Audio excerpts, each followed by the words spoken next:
Le ministre de la Santé publique du Cameroun nous annonce avoir eu une rencontre avec le vice-gouverneur de la province de Shaanxi en Chine par rapport notamment à la médecine traditionnelle et comment est-ce que cela peut être un soutien pour les deux pays.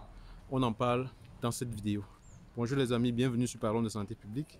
Bienvenue sur notre chaîne YouTube dans laquelle on parle des concepts de santé, des politiques de santé, de la recherche en santé publique. Donc, si tu es intéressé par cette thématique-là, tu t'abonnes. Et également, je t'invite, si jamais tu es étudiant ou chercheur en santé, de nous contacter si jamais tu as besoin d'aide pour l'analyse qualitative ou quantitative de tes données, pour l'accompagnement dans la rédaction de ton protocole ou alors pour la relecture de ton travail ou bien pour toute autre aide que tu pourrais solliciter. Si tu es intéressé, tu remplis le lien qui est dans la description de cette vidéo et nous allons mettre à ta disposition un de nos spécialistes. Alors les amis, aujourd'hui on vient d'apprendre donc que avec la communication du ministre de la Santé publique du Cameroun qu'il a eu une rencontre très fructueuse avec madame le vice-gouverneur de la province de Shaanxi en Chine. Et ensemble, nous avons exploré de nouvelles pistes de coopération sino-camerounaise dans le domaine de la santé, formation, mission médicale, avec un accent particulier sur le partage d'expériences en médecine traditionnelle.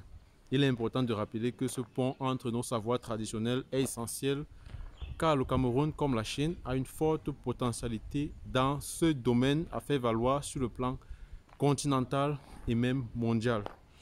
Alors les amis, lorsque j'ai vu cette information-là, j'ai décidé de poser mon analyse là-dessus parce que c'est quand même un sujet important de voir que le ministre de la Santé tient cet aspect véritablement en considération, c'est-à-dire la médecine traditionnelle. Vous savez, au Cameroun, et je pense que si vous êtes dans un pays africain, vous qui écoutez cette vidéo, vous êtes d'accord que au Cameroun et en Afrique en général, il y a un très fort ancrage traditionnel.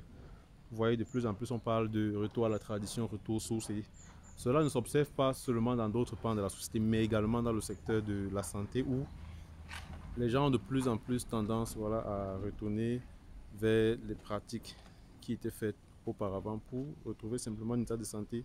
Donc lorsque les gens sont malades, ce qu'ils font déjà pour une très grande partie de la population ici au Cameroun, c'est qu'ils vont aller rencontrer un médecin traditionnel. Donc le médecin traditionnel, c'est celui-là qui va utiliser la nature, ok, pour soigner. C'est comme ça qu'ils se définissent eux-mêmes. Ils utilisent la nature et tout ce que le créateur a mis dans la nature pour pouvoir apporter du bien-être, un soin de santé aux patients. Donc, c'est comme ça qu'on les décrit. Et donc, comme je le disais, les gens sont de plus en plus intéressés et sont de plus en plus orientés vers cette axe de la médecine qui est dans la médecine traditionnelle. Et je vais partager avec vous une anecdote lorsque j'ai vécu. Il s'agissait dans le cadre d'un projet de lutte contre le choléra.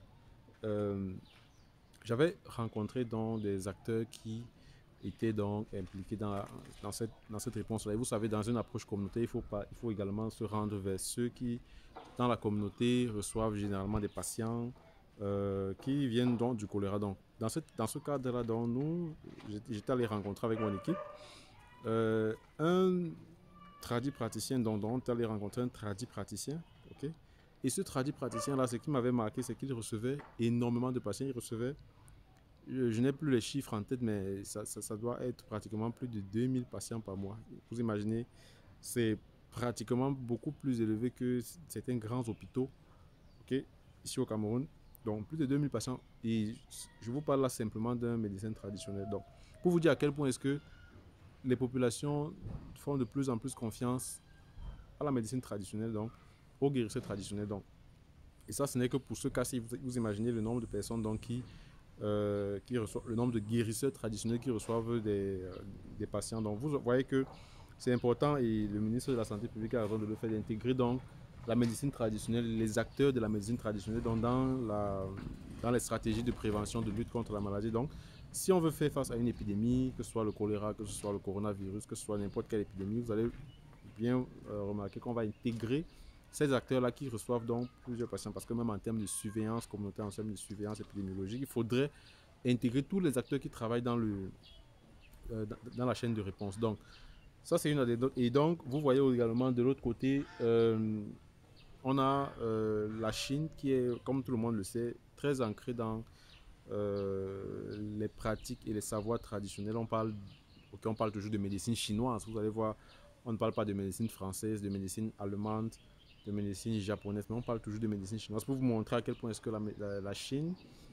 a vraiment utilisé ce savoir traditionnel, ce savoir pour justement administrer les soins de santé et même mettre sur le marché des médicaments, parce que la Chine est véritablement très avancée en ce qui concerne, on va dire, la modernisation des soins traditionnels, voilà, de sa médecine traditionnelle, ce qui n'est pas encore le cas chez nous au Cameroun, où la pratique de la médecine traditionnelle souvent n'est pas assez réglementée, n'est pas assez encadrée, n'est pas assez...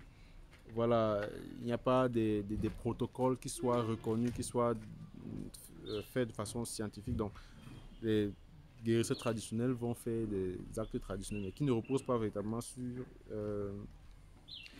de la science, c'est-à-dire sur des faits scientifiques, des données scientifiques, sur de la recherche scientifique. Et c'est ça le véritable problème. Lorsqu'on va vous dire, par exemple, moi je vous ai dit dernièrement que je prenais par exemple ce médicament, l'artémisia, qui est une voilà, et que depuis que je prends ce médicament-là, je me sens en bonne santé. Vous imaginez que ce genre de médicament, est-ce qu'il y a des études chiffrées, documentées, qui vont vous dire voici la posologie qu'il faut prendre on souffre d'artémisia? Est-ce qu'il y a des études, des protocoles, voilà, des essais cliniques qui ont été faits par rapport à ça? Et c'est véritablement ce qui manque encore chez nous, alors qu'en Chine, c'est déjà institutionnalisé, c'est déjà véritablement modernisé. Donc, je pense que cette rencontre entre le ministre de la Santé publique et le vice-gouverneur de la province de Shaanxi va donc permettre déjà au Cameroun de partager ce qu'elle a, parce que même si ce n'est pas encore bien institutionnalisé, bien encadré, partager. Et également, nous, on va obtenir donc de la part de la Chine cet apport, cette expertise en ce qui concerne comment est-ce qu'on va standardiser les pratiques en médecine traditionnelle et également encadrer cette médecine traditionnelle pour qu'elle soit véritablement intégrée dans le système de santé, pas seulement sur le plan stratégique, mais également sur le plan pratique et opérationnel. Donc, voilà le regard que je voulais partager avec vous, les amis. Dites-moi, je suis curieux de savoir du pays dans lequel vous m'écoutez, est-ce que vous avez des pratiques en médecine traditionnelle et comment est-ce que ça se déroule? Je suis curieux de vous lire dans la rubrique commentaire. Donc, n'oubliez pas de mettre un commentaire. Et voilà, je profite également pour vous rappeler, n'oubliez pas, pour vous abonner, si ce n'est pas encore fait, vous activez la cloche de notification, vous likez la vidéo, vous la partagez également, ça aide au référencement de la vidéo. On se retrouve pour une prochaine vidéo, sentez-vous bien.